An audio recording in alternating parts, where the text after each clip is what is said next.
Merci beaucoup d'être tous venus dans cette heure tardive nous rejoindre pour parler d'un sujet un poil technique mais quand même très passionnant, puisqu'on va parler de dames. J'imagine que ceux qui sont là savent déjà ce que ça veut dire. On ne parle pas des dames et des messieurs, mais de Media Asset Management et donc de comment rendre un asset intelligent. Alors là, je sais que le titre déjà fait beaucoup rire, même nos spécialistes qui sont là ce soir. Je vais les laisser se présenter très rapidement, un petit tour d'horizon. Vous avez 2 minutes, mais tout compris.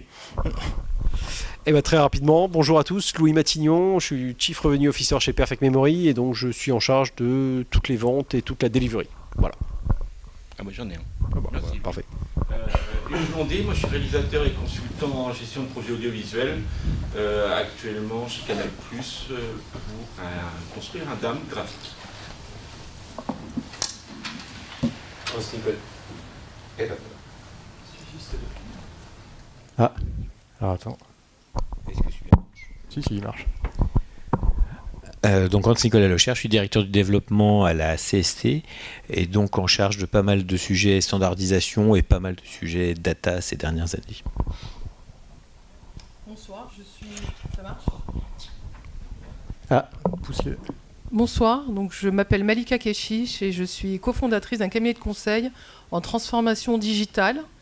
Et donc je reprends que c'est bien Keshish sans eux.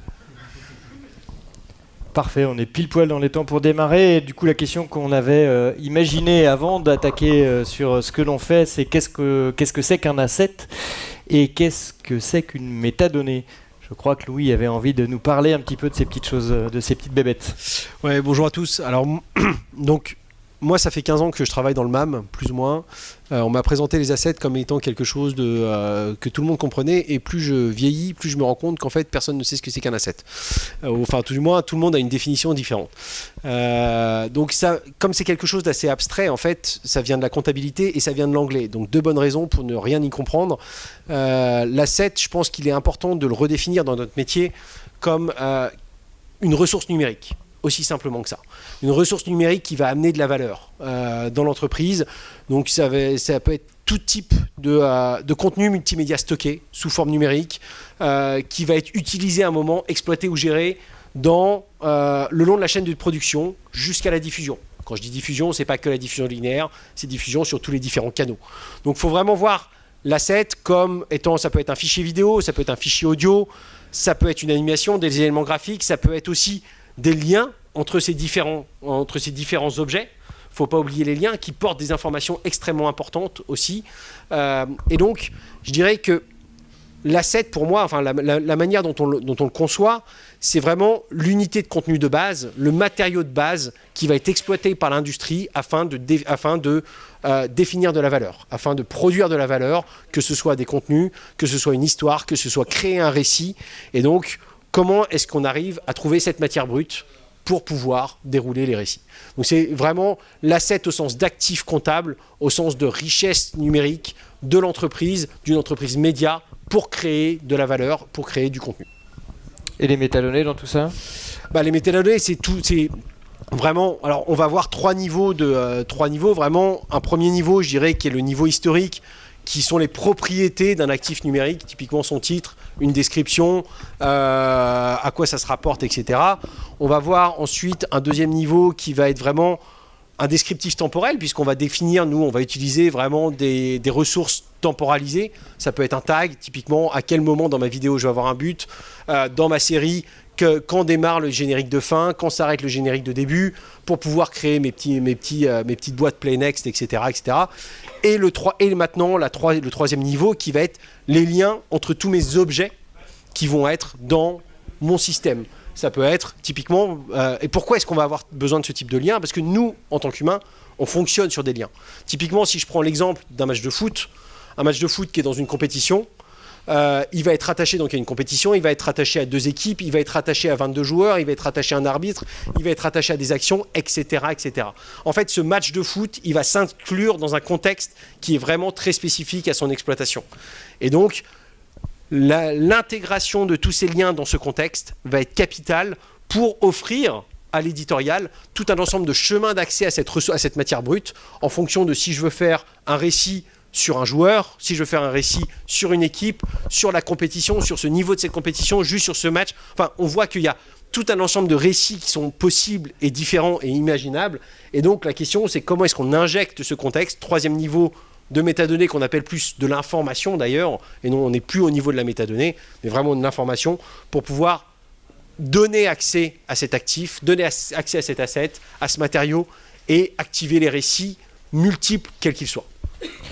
Très bien, du coup d'ailleurs on fait cette conférence parce que on a de plus en plus de médias, soit au début de la chaîne, soit à la fin, et le but c'est de donner de la valeur à ces médias, d'exploiter ces médias après leur première vie, il me semble.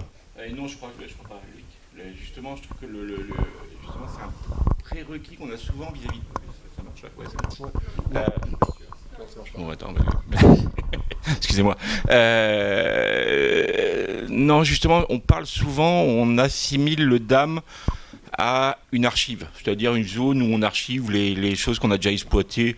Est-ce qu'elles vont être exploitées un jour ou est-ce qu'elles vont être exploitées? Voilà, c'est ça. En fait, le DAM, c'est autre chose que ça. C'est dès la première vie d'un asset, on a déjà besoin d'un DAM pour savoir comment l'exploiter. Louis parlait de ces 3 niveaux. Justement, le DAM, c'est quelque chose qui est une bibliothèque intelligente. C'est comme si on avait un premier niveau où on pouvait avoir un classement alphabétique, un classement par silo, et après on a toutes les choses qui s'entremêlent les unes avec les autres. On parlait de match de foot. Je me rappelle quand on préparait cette réunion, cette conférence ensemble, ça m'a fait penser quand Louis évoquait le match de foot, je me suis dit, bah tiens, on peut penser en 2005 quand Zidane a fait un match banal qui s'appelle Villarreal, je crois, et que tout d'un coup, il y a 2 artistes contemporains qui ont décidé de faire un portrait du 21e siècle sur Zidane. Alors comment on le met, lui? On a un événement, on a un asset qui est le match de foot diffusé à la télévision espagnol, qui est relayé par Canal, etc., en France, etc., ou Canal ou Bein, ou je ne sais pas quel était le diffuseur à l'époque. Et tout d'un coup, on a un nouvel événement, pas un nouvel événement, mais quelque chose qui se passe, qui se rattache à ça, et on crée de l'asset, on crée de la matière, on crée de l'intelligence. C'est-à-dire qu'on peut rattacher Zidane ce jour-là, où on avait 17 caméras sur Zidane, à un événement qui est le match de Liga classique, où d'ailleurs il s'est fait expulser, on n'a pas vu la fin du match dans le truc, et qui était diffusé là il n'y a pas longtemps à la Philharmonie, il y a 2 ans, avec ces 17 écrans où on a vu un homme, un joueur de foot dessus.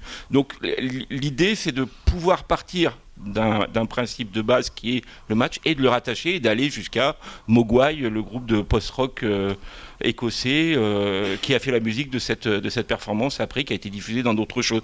Donc tout ça pour dire, alors c'est peut-être très évolutif ce que je dis, mais on part d'un asset qui est basique pour le rattacher avec ses métadonnées à plein d'autres choses. Alors du coup, vu que tu aimes bien me reprendre, c'est quoi le périmètre? Enfin ça, je vous interroge un petit peu tous. C'est quoi le périmètre très rapidement d'un DAM? Qu'est-ce que ça fait? Alors, j'ai bien aimé ton retour, Hugues, sur ce qu'est le DAM, mais tout à l'heure, vous avez dit tout le monde sait ce que c'est que le DAM. Est-ce que dans la salle, tout le monde sait ce que c'est qu'un DAM? Parfait. Donc parfait. Donc un DAM, c'est un entrepôt de médias pour délivrer des applications tierces. Et donc en fait, quand on parle et qu'on dit que depuis la production de l'asset, c'est-à-dire que je suis sur le terrain, je prends un film, je filme, je prends des photos, que ce soit un match de foot, que ce soit une élection, j'envoie les éléments quelque part. Et ce quelque part va permettre de générer, techniquement parlant, les bonnes renditions, les bons formats, la bonne URL qui va pouvoir distribuer, qui va aider à la distribution de cet asset dans le bon format, aux bonnes personnes, selon les bonnes restrictions, etc. Le DAM permet de faire ça. Donc après, on peut revenir sur l'intelligence qu'on peut mettre au niveau du DAM pour retrouver des assets 10 ans, 20 ans après. Parce que c'est sûr que le lendemain, quand on sort un article en disant voilà tel match de foot, c'est un peu comme un défilé de mode et les dernières photos de la dernière collection. On les a tout de suite. En revanche, 10 ans après, retrouver ces contenus, il faut les chercher autrement. Il ne faut pas les chercher juste avec une date. On sait que cette actualité de ce regroupement, de ce match, etc., c'est fait la veille. Donc ça, c'est facile. Après, c'est là où intervient l'intelligence à mettre avec nos métadonnées dans le classement qu'on met dans le DAM pour pouvoir les retrouver, j'ai envie de dire, avec un autre regard que le lendemain. D'ailleurs, vous parlez de DAM, tous, d'habitude, on parle aussi beaucoup du terme de MAM. Est-ce que vous pouvez justement nous exposer les différences entre les MAM, peut-être pas les MDAM, mais les MAM, les DAM, Ouais. les PAM, et je crois qu'il y en a un petit nouveau, hein, les CAM. Cam, ça on va laisser ça, à Louis. Alors moi ça fait 30 ans que je fais du DAM. J'ai connu le média asset management, le digital asset management, voilà. Donc globalement ce sont des plateformes aujourd'hui. La grande différence, à mon sens, selon mes besoins et les besoins que je rencontre aujourd'hui sur le terrain, c'est que la différence, on produit de plus en plus de numérique.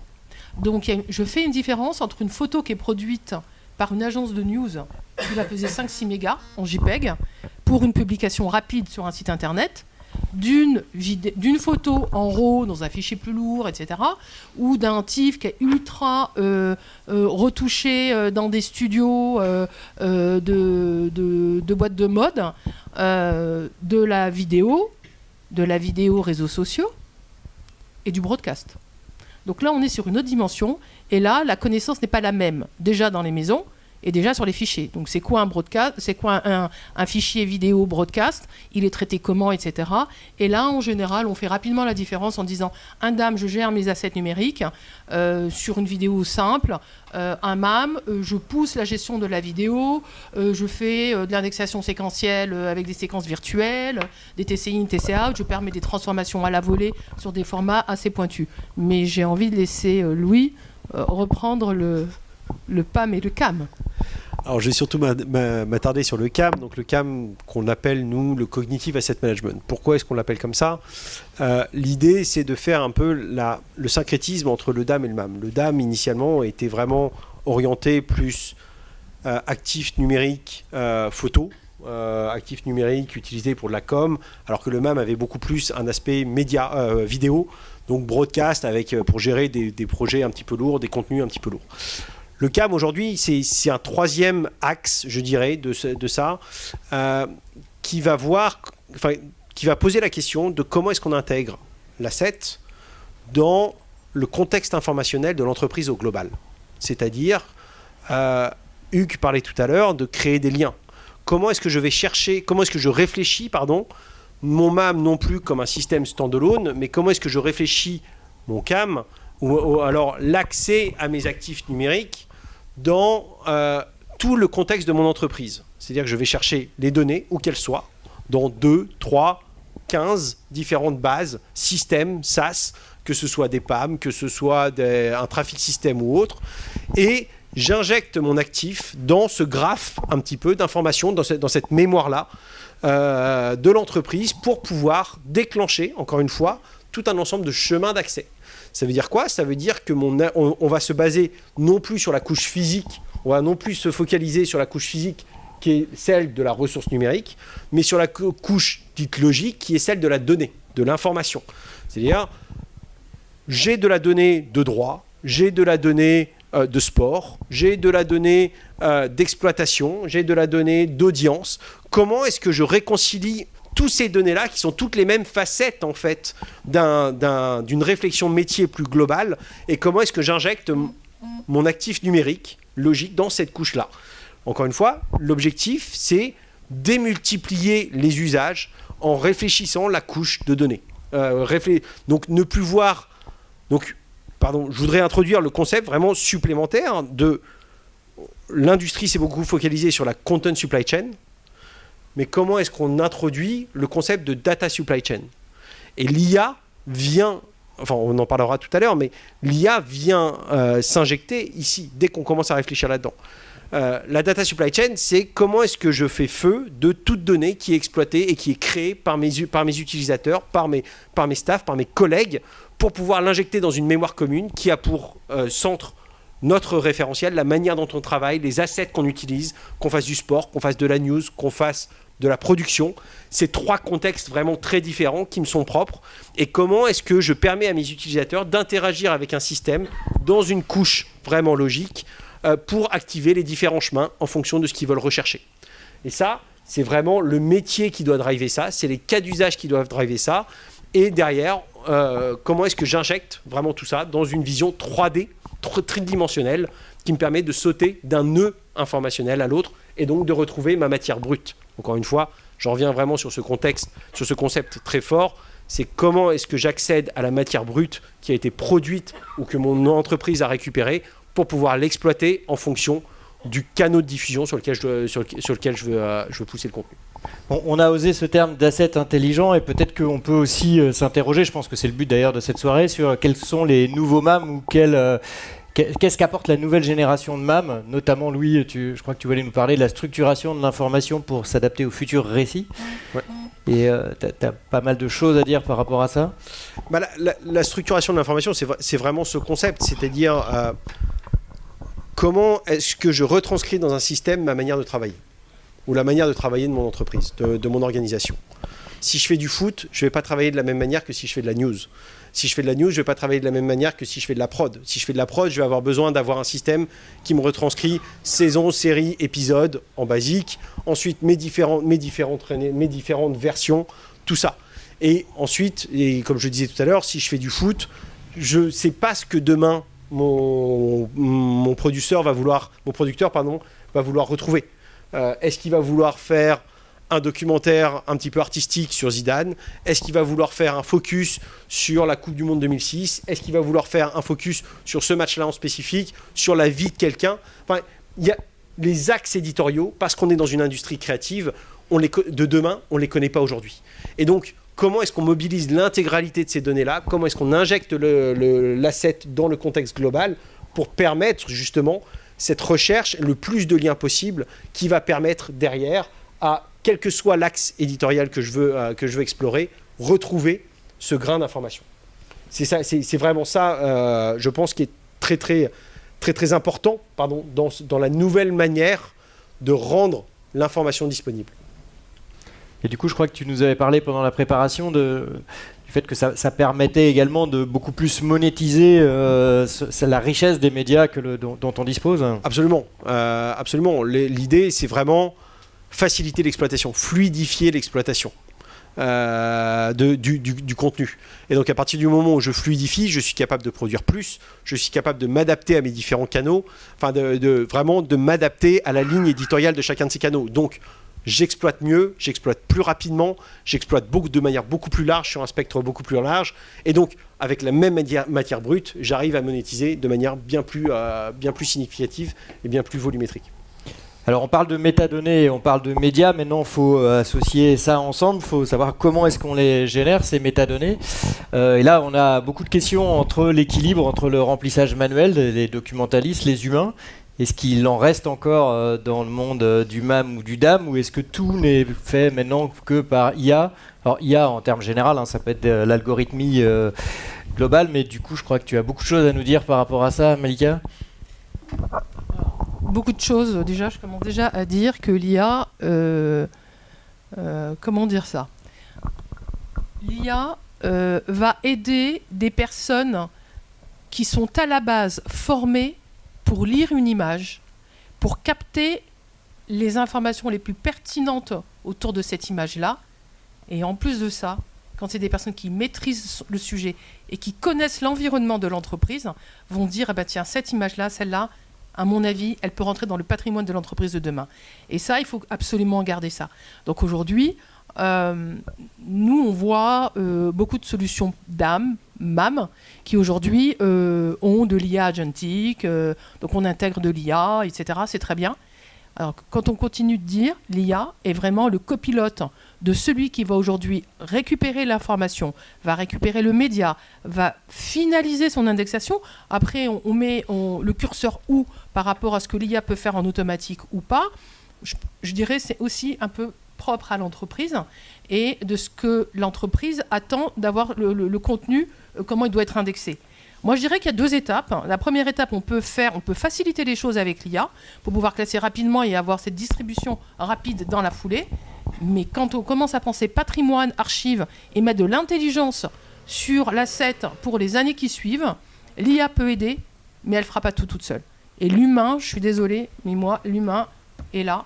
La connaissance, la compétence et l'intelligence humaine, c'est elle qui va apporter en fait l'intelligence sur les assets. Mais l'IA permet quand même de... Oui. J'allais être un petit peu violent, mais réduire drastiquement le nombre de postes nécessaires pour pouvoir faire ce travail. Alors, ou tu penses que... Alors, peut-être que pour traiter, je vais dire, 100 vidéos qui rentrent dans une équipe, l'équipe de documentalistes est moindre pour appliquer les mots-clés d'une manière, j'allais dire, bête et méchante de quand on n'avait pas avant la possibilité de faire autrement.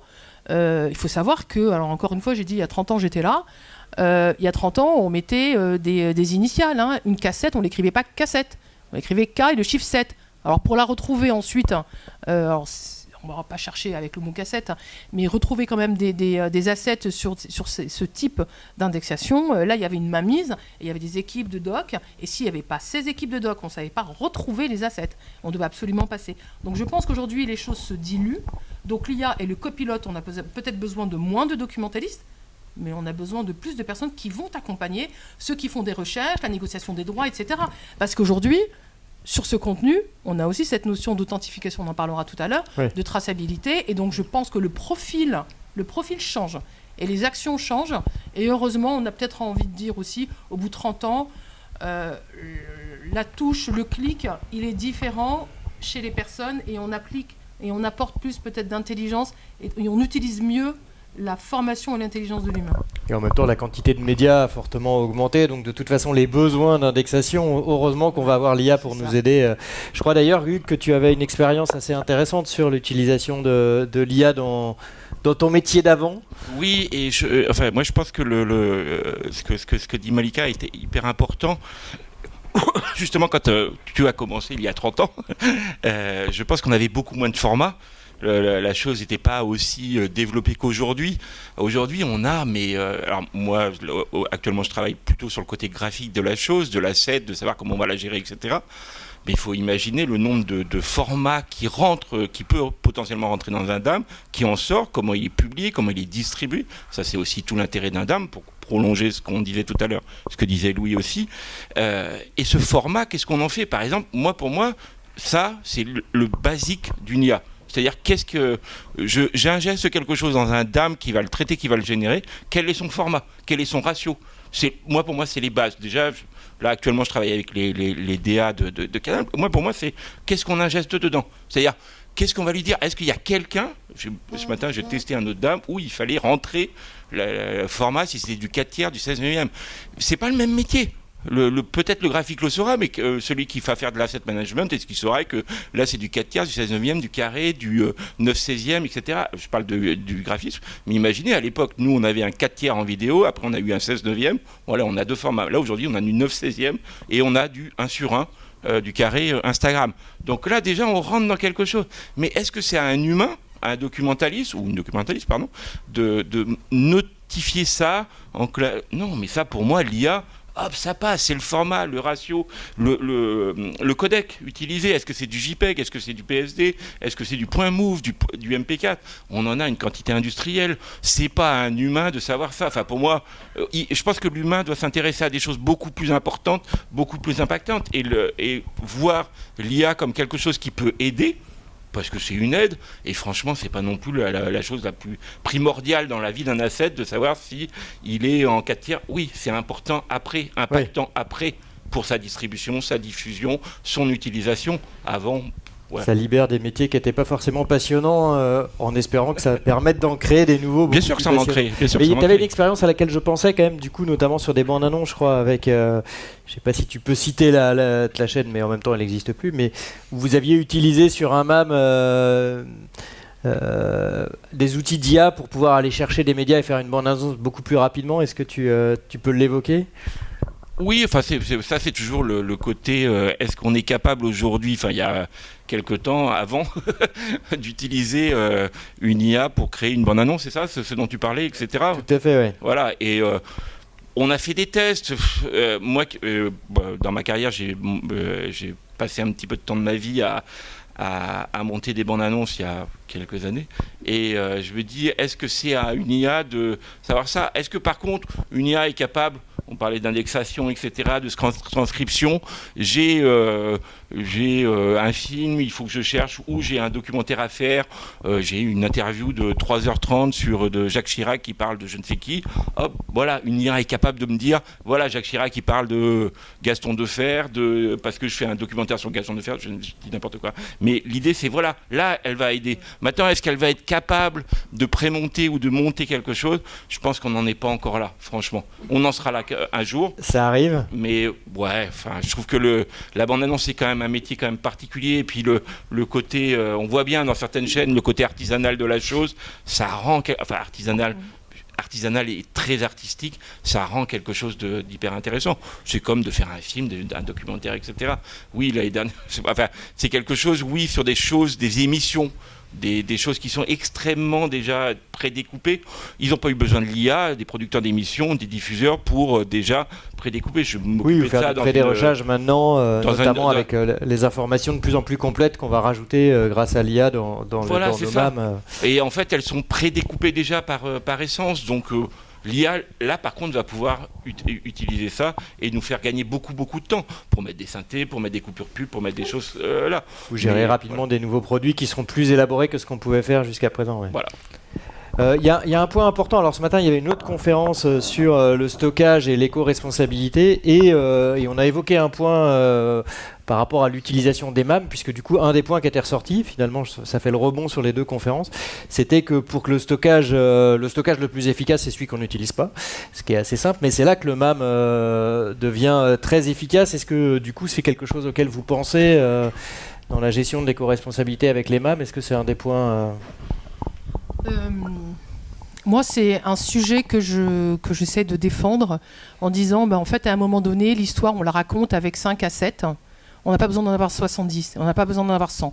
Alors, je sais que par rapport aux producteurs de contenu, j'ai un peu de mal en disant, mais non, en fait, je sais, ok, on t'a payé pour produire des contenus. En revanche, t'es 100. En réalité, tu racontes la même histoire avec 50. Et donc, on va garder les 50. Donc déjà, il y a un editing à faire, un tri, un choix, une responsabilité de dire lesquels des 50 je prends. Donc j'ai déjà entendu, oui mais tu comprends, la photo, la personne elle était vue de face, elle était machin, donc ça dépend dans le journal comment elle est publiée, si c'est sur en couve ou si la page de droite, la page de gauche, etc. Donc je pense qu'il y a une responsabilité à faire des économies de production dès le départ en disant ça sert à rien d'en faire 100 quand 50 raconte l'histoire. Ensuite, tout à l'heure, j'entendais Hugues sur les différents formats. À un moment donné, aujourd'hui, ce qu'on attend aussi d'un MAM ou d'un DAM, c'est de pouvoir générer aussi à la volée ces différentes déclinaisons. On peut appeler ça des crops, etc. Alors là aussi, dans certaines entreprises, on va dire « Ah non, mais le crop, il est fait aux petits oignons, j'ai le petit l'ombré en dessous, etc. » Oui, mais tout le monde n'a pas les moyens de faire ça. Donc vous voulez le faire, c'est très bien.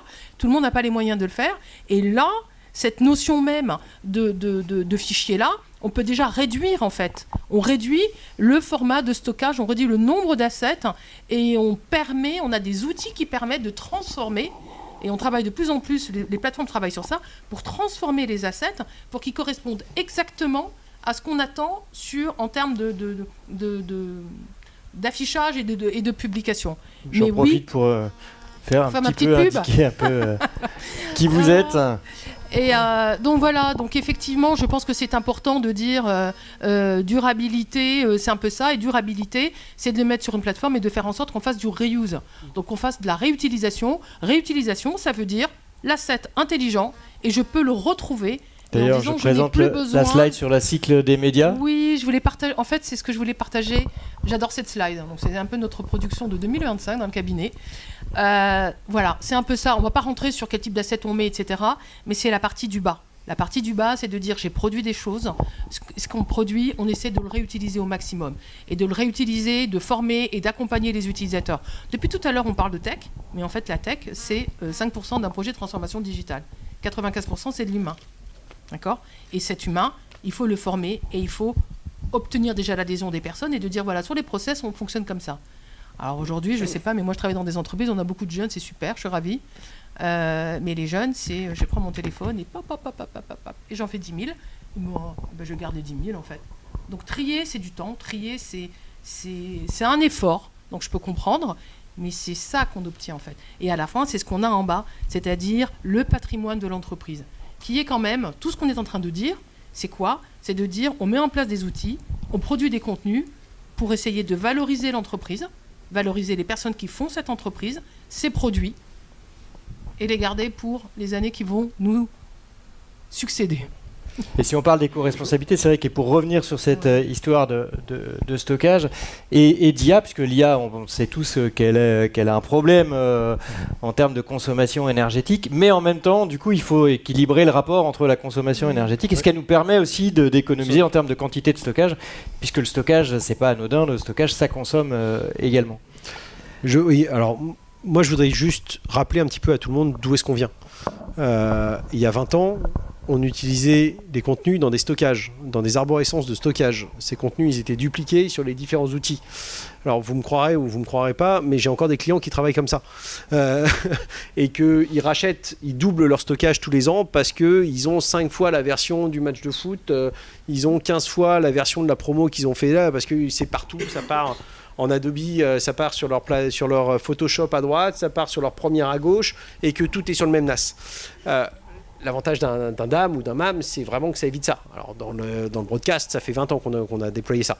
Maintenant, sur l'IA, encore une fois, ce qu'on prône, notamment en termes de sustainability, c'est n'utiliser l'IA que là où c'est nécessaire. Et ça veut dire quoi? Ça veut dire il faut réfléchir à l'exploitation de toute donnée qui est déjà produite et disponible quelque part dans l'écosystème. Il ne faut surtout pas perdre de temps à reproduire de la donnée par IA qui a déjà été faite pour 2 raisons. D'une part, parce que la donnée qui va résulter de l'IA, c'est de l'heuristique, donc elle est incertaine quelque part. Je rappelle à tout le monde que si vous avez 20 agents IA qui s'enchaînent dans un workflow qui ont tous 95% de chances de réussir, ça veut dire que tous les workflows statistiquement sont faux. Tous les workflows que vous exécutez en agentique vont être faux. C'est statistique, 95% fois 20, ils ont tous une chance de planter. Ils vont tous planter. Donc, statistiquement, cette donnée-là a des chances d'être fausse. Donc, si j'ai déjà la donnée quelque part, pourquoi est-ce que je ne l'exploiterais pas? On a un exemple qui est assez parlant, qui va parler à tout le monde. Je suis désolé, je parle de foot parce que tout le monde, a priori, connecte. Enfin, ça parle à beaucoup de gens. Un de nos clients, qui est un grand club sportif parisien, détient les LED, les panneaux LED sur le bord du terrain. Et un jour, ils viennent nous voir et nous disent « Oui, est-ce que vous pouvez mettre de l'IA pour détecter les logos sur le bord du terrain ?» Oui, alors on parle de solutions, mais en fait, c'est quoi ton besoin?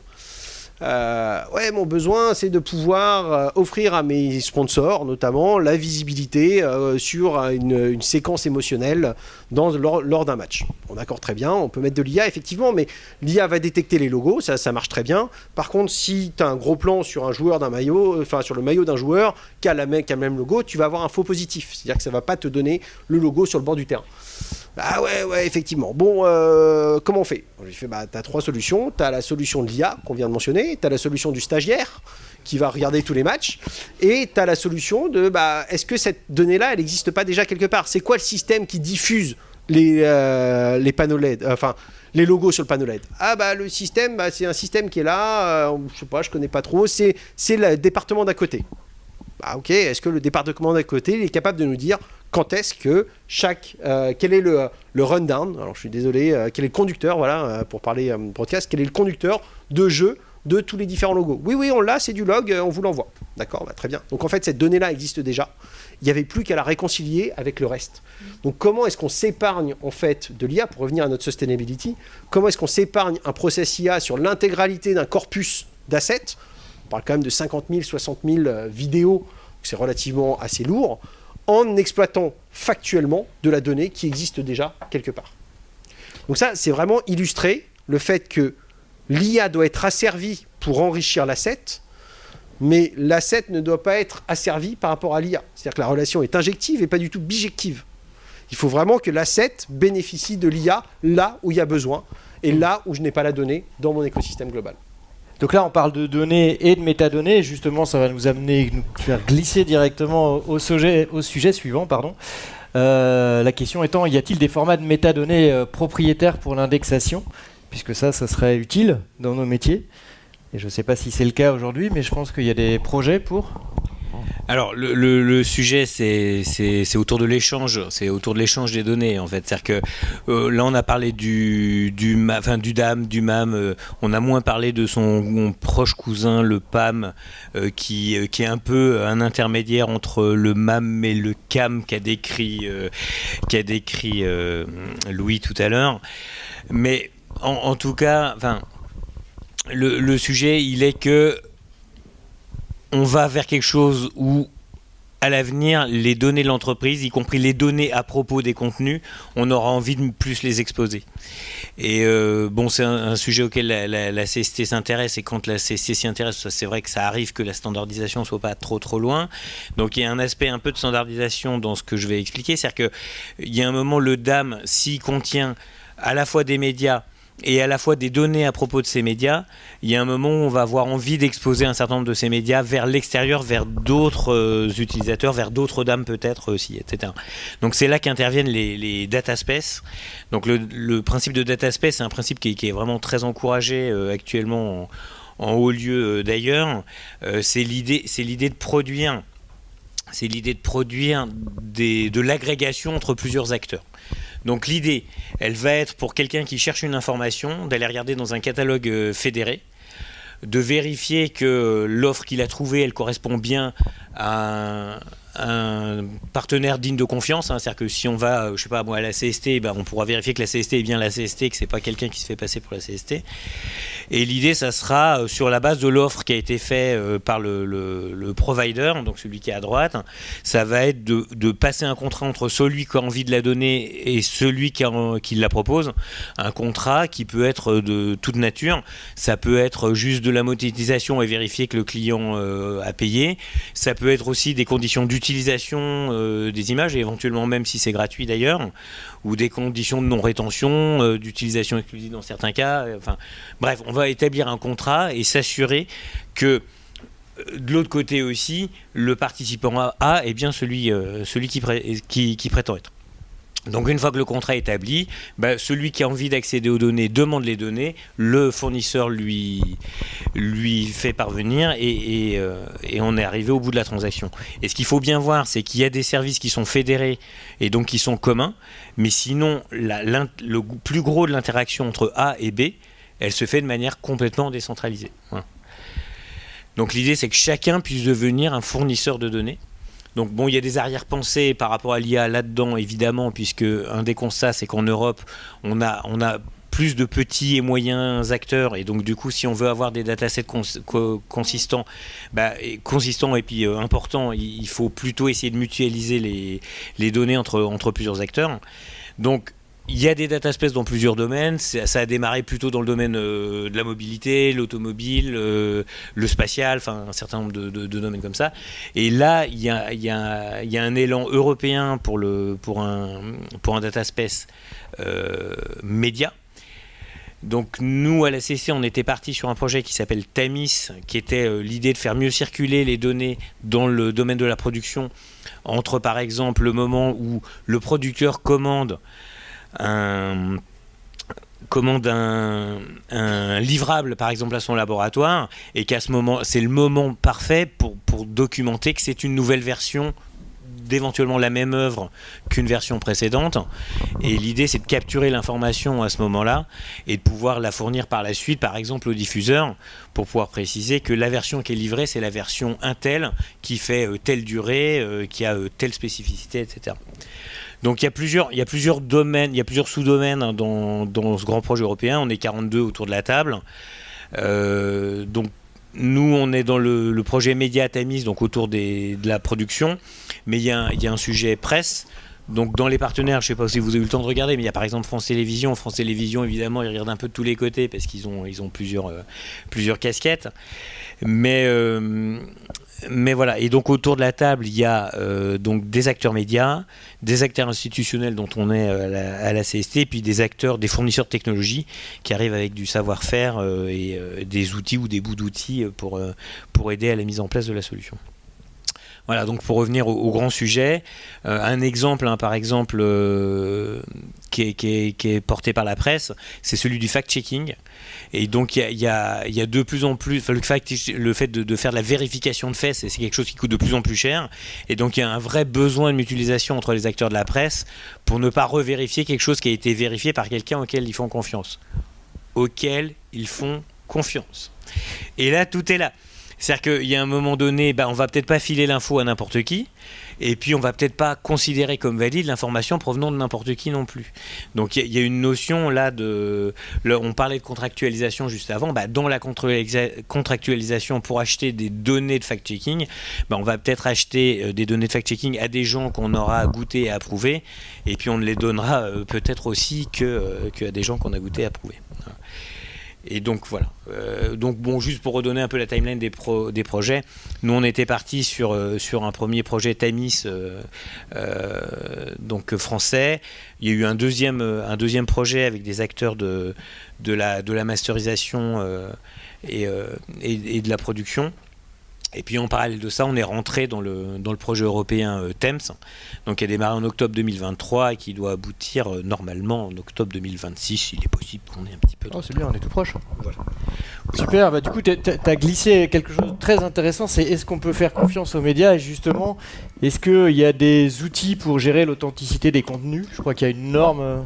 par rapport à ça. Il y a une norme qui est sortie, mais en fait déjà la question que je voulais poser à Hans Nicolas, c'est de dire, est-ce que vous travaillez avec des éditeurs de solutions MAM et DAM pour essayer de mettre à disposition cette information et ces métadonnées et ces process à travers ce type de plateforme? Alors on l'a en partie fait sur le deuxième projet Tamis, où on a travaillé avec un laboratoire et donc le fournisseur de ce laboratoire.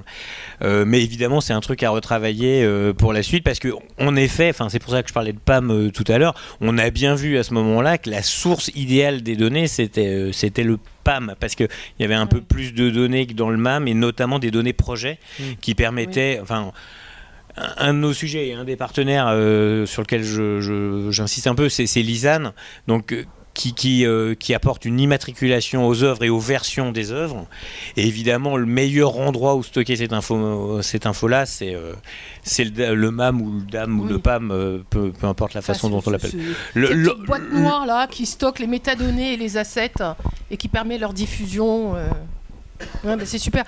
Alors, oui, effectivement. Alors, encore une fois, nous, de notre côté, ce qu'on a noté cette année, et ce que je voulais aussi vous partager, en termes de vérification de données, donc on a vu en fait un peu ces petites boîtes noires là, qui sont MAM, DAM, etc., qui permettent de stocker des assets, de stocker des métadonnées, et de les transmettre très vite à toutes les personnes qui peuvent y accéder. Donc, et pas qu'en France, etc. Et dans différents formats. En fait, la question qui s'est posée, c'est l'IA qui est arrivée, donc l'IA générative, pas l'IA qu'on peut utiliser pour indexer, mais l'IA qui va commencer à créer des contenus, et on s'est retrouvé sur ces plateformes-là à intégrer ce type d'asset. Et je fais comment, moi, la différence entre un asset vrai, un asset faux? Est-ce que j'ai besoin de le mentionner? Est-ce que j'ai besoin, alors là, hommage au droit d'auteur, parce que là aussi, en disant l'IA générative, elle a créé à partir de quelque chose. Est-ce qu'on rémunère? Est-ce qu'on arrive? Alors j'ai cru lire d'ailleurs qu'il y avait des choses qui avançaient même encore au niveau européen, où il y a eu... voilà. Donc on avance d'un pas, on recule de deux, mais on essaie d'avancer. Et là, cette année, il y a eu une norme, alors je ne sais pas si vous en avez entendu parler. En fait, il y a un consortium qui s'appelle C2PA. Je ne suis pas capable de dire le C, c'est consortium. Je vous laisserai regarder l'information au bout d'un clic. Mais ce qui est important, c'est de dire il y a quand même des acteurs qui se mettent d'accord, je pense mieux qu'à l'Assemblée nationale, en disant je vais faire en sorte qu'on va pouvoir vérifier et authentifier des contenus. Et ça, c'est quelque chose de super important. Alors évidemment, vous avez vu un peu la chaîne globale. On parle de la production, on parle de la caméra qui produit des contenus, dire ce que tu es en train de produire, est-ce que c'est vrai, c'est faux, c'est comment, etc. Jusqu'à celui qui va venir utiliser cet asset-là et de pouvoir tracer et de dire effectivement c'est un asset qui provient de là. Et ça, il y a un travail qui se fait aujourd'hui autour des dames. Alors Alors, il y a une conférence qui a regroupé, je crois que c'était la première conférence, parce que ce C2PA, ça a été créé en 2021. Il y a Intel, Microsoft et Adobe, donc Adobe qui est quand même présent sur de la création de contenu Firefly et sur des outils de médias, de MAM aussi et de workflow. Et ce consortium, il y a quand même une avancée et il y a un intérêt des solutions DAM. Alors je lance aussi la balle à Louis. Il y a déjà des éditeurs qui ont commencé à travailler pour dire on est compatible C2PA. Alors bon, il faut creuser le sujet, hein, c'est compatible, c'est quoi, c'est comment, et jusqu'où on arrive. Mais il y a un vrai sujet et je pense que c'est de la même façon. Il faut le pousser, il faut le demander et ça permet. Donc alors, je ne vais pas citer des solutions de DAM, c'est pas le sujet, mais c'est un peu le sujet qui revient en 2025 quand on parle de DAM, quand on parle d'intelligence de contenu, on parle aussi d'authenticité et de traçabilité de ces contenus. Parfait. J'ai beaucoup parlé, je sais. Non, c'est très bien. Et pour finir, je crois, du coup, pendant la préparation, nous avions évoqué un sujet lié aux news, avec où je t'avais demandé s'il y avait des intégrations qui existaient entre les MAM et les NRCS. Je crois que tu avais des choses justement assez puissantes que tu as déjà mis en place sur des chaînes non françaises. Oui, alors une chaîne belge francophone, donc cousine, non française, mais cousine. Non, on parlait de cet exemple-là qui, moi, me paraît être assez parlant en termes d'injection justement de l'asset dans son contexte. Donc, un de nos clients, notre client historique, a intégré la solution et un des chemins d'exploration qu'on a transposé en termes d'exploitation des données présentes a été, donc tout le monde comprend que dans les news, enfin je pense que vous comprenez, on a un programme global, typiquement le 20h complet, de 20h à 20h25. Ce programme va inclure des stories, en bon franglais, et chacune de ces stories va être construite à partir de Rush, si on prend que le principe vidéo. Donc l'idée, c'est comment est-ce qu'en fait on garde le lien entre ce programme, les stories qui ont été jouées et les rushs qui ont été exploités dans chaque story. Donc le programme, lui, il est le résultat du play-out, du conducteur. En général, on prépare entre 30 et 35 stories pour en diffuser que entre 18 et 15, enfin entre 15 et 20. Encore, ça dépend des jours. Donc, c'est l'AsRun qui va nous donner ça. L'AsRun va nous dire quelles stories ont été utilisées dans un programme. Donc ça veut dire qu'on va être capable... AsRun peut-être Pardon, faire une AsRun, petite traduction je sais plus. Pardon ? Oui, tel que diffusé. Enfin, en français, excusez-moi, j'ai pas les termes français, je suis désolé, ils me sortent de tête. Donc on va aller chercher auprès de l'automate de diffusion quelles stories ont été diffusées dans le programme. Donc déjà, première information qui va nous permettre de créer un lien entre le programme en soi et les stories. Ensuite, mes sujets, pardon, pas les stories, eux, sont créés par le PAM, en l'occurrence, sur la base d'un ensemble de rushs. On récupère un EDL et donc on est capable de recréer les liens entre les rushs exploités, les segments dans ces rushs qui ont été exploités et le produit fini qui est le sujet. Donc comment est-ce qu'on va créer en fait à partir d'un programme les stories qui sur la base des informations de l'automate de diffusion et les rushs sur la base des informations du PAM. Donc là tout ça on voit que c'est des informations qui existent vraiment dans l'écosystème et quand elles sont exploitées, elles permettent vraiment cette exploration. Donc l'exploration est une première exploitation, mais une deuxième exploitation c'est mes droits. Typiquement, si j'utilise des rushs de Reuters, d'AP ou d'une agence de presse sur lesquels je ne vais avoir des droits que d'un mois par exemple, comment est-ce que je propage cette exploitation de droits sur ce segment de 2 secondes qui va être utilisé par exemple dans un programme de 25 minutes. Donc comment est-ce que je propage cet héritage, on va dire, de droits à partir du matériau brut jusqu'au matériau final. Et donc je garde une traçabilité des droits, je garde toujours la vue et la mémoire de ce que je peux exploiter, je peux le mettre à disposition de mes utilisateurs, etc., etc. Ça, vous avez 2 choix, soit vous l'implémentez dans un système, dans le soft, dans sa manière de fonctionner, soit vous l'implémentez dans le modèle. Le modèle, ici, il va vraiment dire qu'un programme est lié à un ensemble de sujets, qui lui-même, chaque sujet va être lié à un ensemble de rushs. Les rushs peuvent être d'une certaine provenance, etc. Et là, on commence à voir un graphe un graphe d'un système de news qui se construit. Ce graphe-là, c'est ce qu'on appelle le contexte. Et le data model dont Hans parlait tout à l'heure au niveau des data space est capital pour pouvoir projeter en fait un métier, pour pouvoir projeter ses actifs, encore une fois, actifs logiques ou actifs physiques, dans un contexte global qui permet à quiconque qui est familier avec ce contexte-là d'explorer. Quiconque a fait des news sait ce que c'est qu'un programme, sait ce que c'est qu'un sujet, sait ce que c'est que des rushs. Et donc va être capable de sauter d'un nœud à l'autre de manière extrêmement intuitive pour retrouver tout ça. Super, je crois qu'on a été, on a tenu à peu près le timing, même si il était un peu plus resserré ce soir. On va se garder un petit peu de temps pour les questions dans la salle. Alors du coup, je vous propose de reprendre, quand il y a les questions, parce que comme il n'y a pas de micro à faire circuler, de reprendre la question dans vos réponses. En fait, en tant qu'utilisateur, ce que nous cherchons, c'est pouvoir exprimer avec des données de l'information, la signification des données. Nous cherchons à pouvoir exprimer de la connaissance et nous cherchons à pouvoir exprimer des contextes. Je ne suis pas d'accord avec la manière dont vous définissez une métadonnée. Une donnée intelligente devrait être une donnée autoportante, qui porte sa signification. Tant que nous ne franchissons pas ce cap dans ces outils, nous sommes bloqués par quelque chose qui est propriétaire du point de vue, quelque part, de l'échange. On ne sait pas échanger de l'insignifiant. Pourquoi est-ce que c'est important? Pas tellement pour le DAM, mais si nous voulons échanger entre des systèmes différents dans le temps et dans l'espace, sur des systèmes d'archives, si nous n'avons pas à l'intérieur de ces systèmes des outils qui sont capables de générer ce lien qu'il y a entre une représentation et sa signification, nous n'en avons nulle part. Ça fait 25 ans que je suis dans ce domaine, des horreurs, j'en ai vu. J'en ai vu et j'en vois encore. Oui, je parle au nom de l'UNESCO, puisque dans le cadre du programme Mémoire du Monde, nous sommes vraiment attachés à voir naître des solutions quelque part qui soient porteuses. Et donc quand on me parle de graphes, ça parle.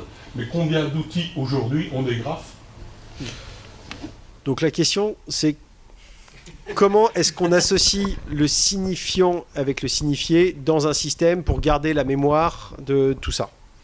Ouais. C'est ça? Oui. Alors moi j'ai bien une réponse parce que bon, c'est un peu le fond de la raison de pourquoi Perfect Memory a été construit, a été conçu. Mais effectivement, je pense que la réponse, elle est vraiment dans le modèle de données. Il est capital. Je pense qu'il y a une chose que l'approche du web sémantique amène, c'est qu'elle change le paradigme du fait que c'est un système qui va s'adapter à un métier, justement parce qu'on va pouvoir modéliser le signifiant, on va pouvoir labelliser le signifié, on va pouvoir utiliser différents labels pour atterrir sur le même objet. Alors concrètement, ça veut dire quoi? Ça veut dire que LeBron James, il s'appelle LeBron, il s'appelle LBG, il s'appelle The Kid from Akron, il s'appelle tout un tas d'autres noms, et quel que soit le nom que je vais utiliser pour LeBron, comment est-ce que j'arrive sur le même objet?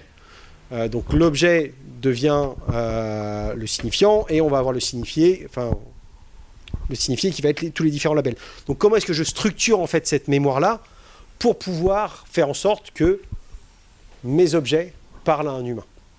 Et ça, autre que les technologies graphes, très honnêtement, moi je n'en ai pas encore vu, ça fait 15 ans que je fais du MAM, il y a plein de choses que le MAM fait très bien. Je pense qu'au niveau de la donnée logique et de la mémoire, de la structuration de la mémoire, qui est ce que je comprends de ton point, Roger, je ne vois pas d'autre manière de faire. Alors il y a les concepts de data mesh, etc. Mais On est bien d'accord, il faut que le système parle aux humains et aux machines. bien sûr. Or, dans tous les exposés IA que j'ai vus, c'était une question essentielle, c'est l'intelligibilité de la donnée et sa traçabilité. Je pense que c'est quelque chose qui est revenu. Or, je regrette fort que d'un point de vue théorique, ce sujet n'est manipulé pratiquement nulle part. Il ne figure pas dans les projets de recherche de l'INIA que j'ai été voir, il n'est pas public. Ouais.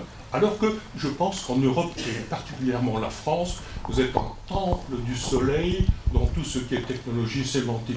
De Saussure, vous avez Derrida, oui, je ne vais pas commencer, Barthes, oui. Vous avez, en termes de philosophie, vous avez tout ce qu'il faut. Ça fait du bien d'entendre. Non mais c'est sûr, mais je pense que depuis, ou alors on s'est raté, c'est peut-être ça, hein, mais depuis le début de ce que l'on dit, alors c'est vrai qu'on n'a pas... Moi j'ai travaillé avec Louis, qui qui était mon fournisseur quand on a fait un DAM autour de Salto il y a quelques années. Et directement, ce qui m'avait plu chez Perfect Memory, c'était justement la sémantique. C'était le sens. Donner du sens et avoir un asset, justement, c'est de le rendre intelligent. C'est ça pour moi. C'est quelque chose qui est vide. Moi, aujourd'hui, je suis en train de faire quelque chose pour Canal+. Moi, je leur ai dit, si quelque chose, un asset arrive dans ce DAM et qu'il n'est lié à rien, donc il n'a pas de sens, pas de mémoire, pas d'histoire, rien du tout, vide.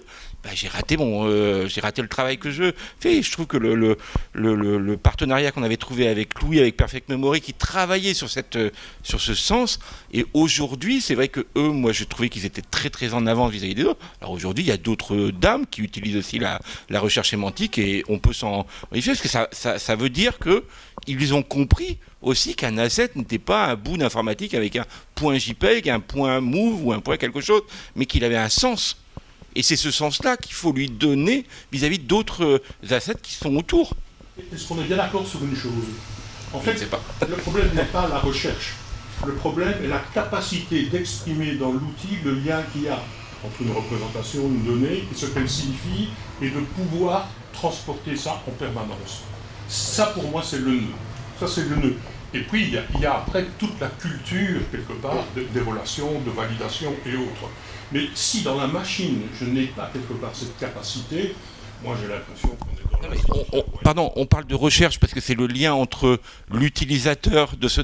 Non, dans ma recherche, pardon. Je réponds juste à votre remarque, c'est-à-dire que pour moi, l'utilisateur... là, je parlais justement parce que pour moi, c'est ce qui fait sens aussi. Donc, à l'intérieur de ce grand système qui est le DAM, avec cet asset et cette interpolation entre les assets et ce qu'elles veulent dire, c'est ça justement. Enfin, pour moi, c'est le... Je pense qu'il y a quelque chose qu'il faudrait rajouter, parce que quand on parle, vous avez raison, de transport d'information, il y a un mot qui n'a pas été cité, c'est l'IPTC, International Television Press Council. C'est la seule norme qui existe depuis 1965, quels que soient les systèmes.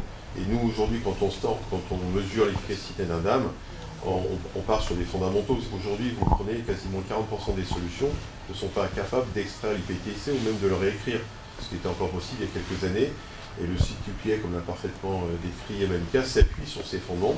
Et au regard de la vidéo, les évolutions sont permanentes, au terme LIA, mais aussi de la vidéo. Après, c'est à l'éditeur, effectivement, de se mettre à la page, à un moment donné, d'être capable de réécrire dans des schémas IPTC qui vont être transportés avec l'asset. Ouais. Alors, je suis d'accord avec ce que vous dites. Je pense que le transport dans une norme des données, ou des informations en l'occurrence, entre les différents systèmes, est capital. Après, il faut séparer deux choses. Ce que tu dis, Roger, c'est le paradigme théorique. Et je suis entièrement d'accord avec ce que tu dis.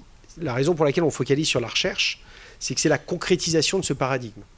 C'est-à-dire que moi, ça fait 15 ans que je travaille dans le MAM. Je dis assez souvent, pour taquiner les gens à qui je fais des démos, qu'on est le premier MAM avec une recherche qui fonctionne. Ce qui est du jamais vu dans le MAM. Évidemment, je suis un peu taquin, c'est mon job d'être taquin. Mais la réalité, c'est que la conséquence de ce socle théorique dont tu parles, c'est une recherche qui fonctionne de manière intrinsèque. Parce qu'à partir du moment où tu structures la mémoire dans ton modèle de données, tu vas pouvoir aller accéder aux grains d'information. Encore une fois, je pense qu'il faut rester un peu concret, et enfin, tout du moins dans ce genre de conférence, j'utilise le terme de matériaux bruts assez souvent, parce que je trouve assez parlant. Pourquoi est-ce qu'on fait tous ces systèmes-là ? C'est pour pouvoir accéder à la ressource, pour pouvoir retrouver la mémoire, pour pouvoir l'exploiter. S'il n'y a pas ce principe-là, s'il n'y a pas ce principe d'exploration, de recherche, retrieval en anglais, restitution, à ce moment-là, les outils qu'on fait ne servent à rien autre qu'à structurer du patrimoine. Mais pourquoi est-ce qu'on structure du patrimoine ? Pour le rechercher un peu plus tard. Donc c'est pour ça je pense que faut pas être trop... Enfin, on peut prendre différents axes, on peut prendre un axe très théorique, mais je pense que c'est peut-être plus parlant, en général pour les gens, de prendre un axe pratique qui est la conséquence, en fait, de tout ce socle théorique. Non pas que je me justifie, hein, mais ça me paraît, Non, mais, être la conséquence directe. Moi, je pense qu'il y a un peu des deux, et je rejoins. Alors, j'ai un peu ma casquette où j'ai été dans une vie antérieure éditeur de solutions. C'est des plateformes. C'est des plateformes qui sont enrichies par l'humain. Par le logiciel dans l'entreprise.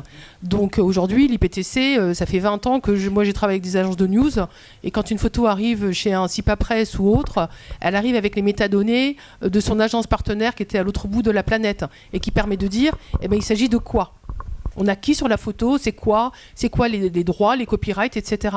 Et je pense que c'est un mix entre les deux. C'est-à-dire que quand notre asset sort de la plateforme, il faut qu'il sorte avec des normes, des respects et un minimum de métadonnées qui vont l'accompagner, qui sont des métadonnées plutôt traditionnelles, standards, qui disent c'est quoi, et c'est quoi les droits, et comment je peux... elles proviennent de quoi, et elles illustrent, et l'asset illustre quoi. En revanche, il y a les puissances des systèmes qui sont derrière, qui vont aller, et aujourd'hui encore un peu plus avec l'IA, qui vont permettre de faire plus que l'analyse basique et la lecture basique de cette information-là, avec tout le contexte, etc. Et c'est ce qui fera la différence entre les différentes plateformes, à mon sens. Bon, alors je vois que ça a sonné 19h, et du coup je vais remercier nos experts. Vous pouvez les applaudir, et merci d'ailleurs d'être restés aussi longtemps avec nous.